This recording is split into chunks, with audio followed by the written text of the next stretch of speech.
Merci Madame la Présidente, mes chers collègues. Je suis très heureuse de revenir devant cette commission des affaires culturelles et de l'éducation à laquelle je suis très attachée. J'ai eu l'honneur d'en être la présidente il y a de nombreuses années et je sais la qualité du travail qui est réalisé entre ces murs. Je connais aussi le très grand intérêt que vous portez à notre système éducatif et à son bon fonctionnement. Aussi, j'espère que vous soutiendrez majoritairement cette proposition de loi transpartisane dont l'objet est de sauvegarder les jardins d'enfants. Je voudrais également remercier notre administratrice, Camille Pagua, qui m'a accompagnée dans la rédaction de ce rapport dans des délais très courts.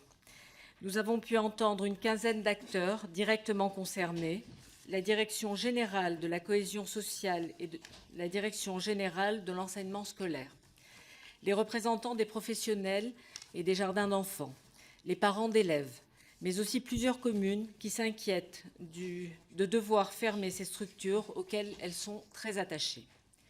Ces échanges nous ont renforcé et ont renforcé ma conviction que les jardins d'enfants sont les victimes involontaires de la loi pour une école de la confiance.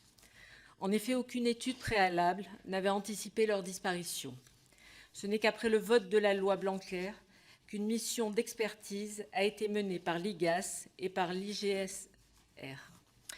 La fin des jardins d'enfants est ainsi une conséquence imprévue de l'abaissement de l'âge de l'instruction obligatoire de 6 ans à 3 ans.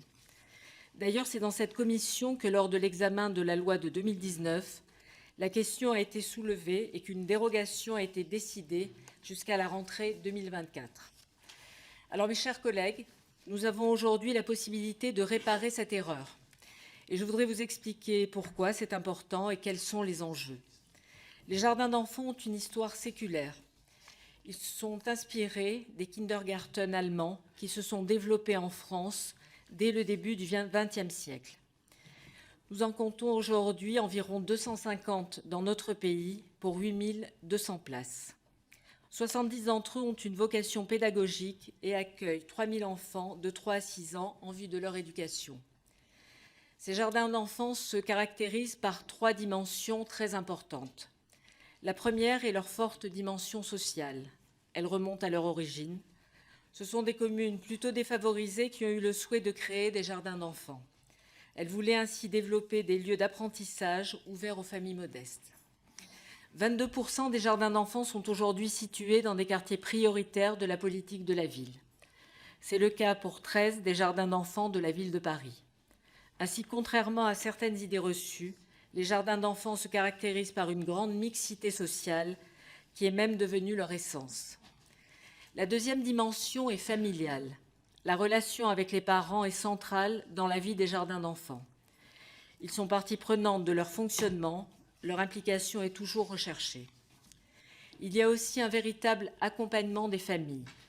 Il peut aller jusqu'à un soutien à la parentalité quand il est nécessaire. Enfin, la troisième dimension très importante, c'est l'inclusion. Les jardins d'enfants offrent un continuum de prise en charge tout au long de la journée. C'est évidemment particulièrement souhaitable et rassurant pour les enfants en situation de handicap et pour leurs parents. Certains jardins d'enfants associatifs sont d'ailleurs spécialisés dans l'accueil de ces enfants. Même s'il n'existe pas de données nationales à ce sujet, l'estimation est de 12 à 15% d'enfants en situation de handicap ou à besoins éducatifs spécifiques dans les effectifs actuels des jardins d'enfants. J'insiste sur ce point parce que durant nos auditions, nous avons été informés de la situation d'enfants qui ont besoin d'un accompagnement renforcé. Leurs jardins d'enfants ont fermé et ils rencontrent de grandes difficultés pour trouver un nouvel établissement, ce qui est évidemment dramatique. La ville de Paris estime à une centaine le nombre de dossiers qui pourraient poser les mêmes difficultés à la prochaine rentrée. Les villes de Strasbourg ou de Grasse, que nous avons auditionnées, nous ont fait part des mêmes préoccupations. Cette perte de chance pour les enfants en situation de handicap est une donnée essentielle de la survie des jardins d'enfants. Nous ne pouvons pas l'ignorer. Alors, mes chers collègues, vous mesurez l'importance de ce texte. Sans changement de la loi, un grand nombre de places de jardins d'enfants sera perdu à la prochaine rentrée. Ce serait très dommageable pour l'accueil des jeunes enfants qui est déjà déficitaire dans notre pays. L'adoption de cette proposition de loi permettrait d'éviter cette perte. Elle pourrait d'ailleurs également avoir pour effet de sécuriser ces structures dont le financement par la CAF sont aujourd'hui remis en question. Mes chers collègues, loin d'être une singularité, les jardins d'enfants sont en réalité très complémentaires des écoles maternelles. Ils peuvent même être vus comme une forme d'expérimentation dont nous pourrions nous inspirer, s'agissant d'un modèle qui fait ses preuves en Europe du Nord. Je me rappelle d'ailleurs que lorsque nous avions travaillé dans cette commission sur les rythmes scolaires, les jardins d'enfants étaient regardés comme un exemple à suivre pour l'organisation de la journée des élèves. Je souligne aussi que le plan d'action pour la maternelle adressé en janvier dernier au recteur insiste sur l'importance de créer plus de liens entre les professeurs et les professionnels de la petite enfance. Les jardins d'enfants sont la structure idéale pour y parvenir et pour créer des synergies dont nous avons tant besoin afin de mieux accompagner les jeunes enfants dans la découverte de l'école. Madame la Présidente, mes chers collègues, pour conclure, je voudrais rappeler que la position que je défends est très largement partagée. Cette proposition de loi est co-signée par des représentants de 4 groupes parlementaires différents. Elle a été déposée à l'identique par des représentants de 3 groupes de la NUPES. Je sais qu'elle est également soutenue par des membres de la majorité qui ont des jardins d'enfants sur leur territoire. Enfin, je rappelle qu'à l'initiative du sénateur Max Brisson, une disposition similaire a été votée par la Haute Assemblée.